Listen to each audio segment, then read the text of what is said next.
Hello everyone, this is Shivam here and welcome to another episode of Key Concepts. This is a series where I take you through a key concept that you can apply in your own area of expertise. In each of these cases, I will review the literature and let you know what the cutting edge has to say about any of the concepts that we will discuss. To start out with, we will talk about deliberate practice. I will define deliberate practice to you, tell you the elements of deliberate practice. We will talk about an example of deliberate practice in a particular area of expertise, and then we can talk about ideas about how you can incorporate the very strong deliberate practice in your own area of expertise. Well, I'm sure you've heard of the 10,000 hour rule. It basically states that 10,000 hours of practice can get you to a level of mastery in any field. Now, even though that is a rational sounding statement, it is definitely questionable. And psychologist Anders Ericsson actually put this idea to the test, stating that the quality of practice matters as well. So let's take up an example with reference to this. Now, I play chess online, and every now and then I'm going to have an opponent who's played thousands and thousands of games. And whenever I look at these guys, I always think to myself, well, if they've been playing so many games, why is it that they're playing against guys like me? And why is it that these guys are so low rated?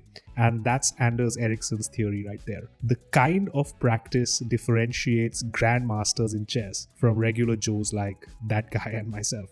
And it just so happened that I applied Anders Ericsson's teachings with deliberate practice, and I noticed that my chess rating actually climbed significantly in a very short period of time. So let's get into the definition of deliberate practice. So deliberate practice is a form of structured practice where the roadmap to mastery is clearly known. That is, the actual milestones to a successful outcome is known by everybody who is practicing. And to facilitate this, Anders Ericsson actually suggests that you take the help of a coach to identify exactly the next milestones for development that anybody in a technical field needs to identify.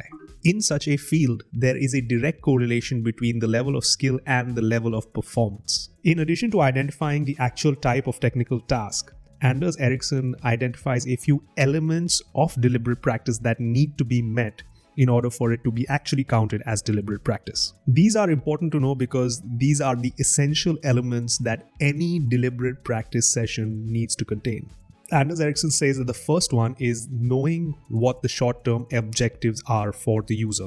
Additionally, practice routines are predetermined, and the user, when they're practicing, are just going through the motions on what was agreed upon earlier. When the performance is finished, the user can actually get feedback on their performance, and that is preferably individualized. And lastly, there is customized feedback usually given by a coach to the trainee with reference to customized next steps. Now, in order to put this in context, let's take up an example. Since this may be relevant to some of the people tuning in, I figured we can take up the example of coding.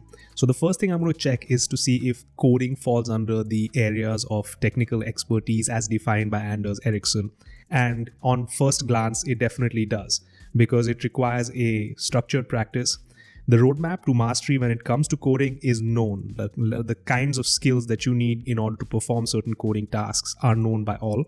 Additionally, there is a correlation between skill and performance, which means that the better quality of coder I am, the better code I can make. So that's great. So now let's get to the actual planning of my deliberate practice session when it comes to coding. The first thing that I would probably want to do is get a learning session from a coach so that I can actually get access to a scaffolded learning plan where my knowledge is progressively increasing with each practice session. When it comes to feedback on something like this, it's best provided by a coach. Now, with my coach or online, I'm going to identify specific skills that I need to learn, or exact knowledge areas that I need to brush up on so that I can code better. Learning these tangible skills would then become my short-term objective. My next step after that would be to identify practice routines that are customized to my level of skill. This might be given to me by a coach, or it may be through an online learning program. As long as it is a stretch for me, but not too much of a stretch, I'm fine. And lastly, this is stated by Anders Ericsson, it is to practice alone and be excited about it. So one of the things about deliberate practice is that it is mostly practice done by yourself, not in a group setting. And the mood that somebody has through that practice program is very important.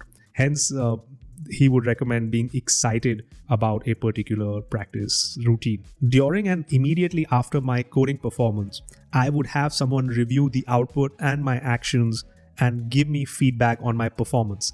This person, to repeat one more time, is preferably somebody who is a master in this domain so that the level of feedback is relevant in light of our short-term and long-term goals. And to conclude the deliberate practice session, I would identify future areas of growth as it pertains to coding. Well, I hope this example was illustrative of deliberate practice and it gave you a better idea on how you can go about including this in your own area of expertise.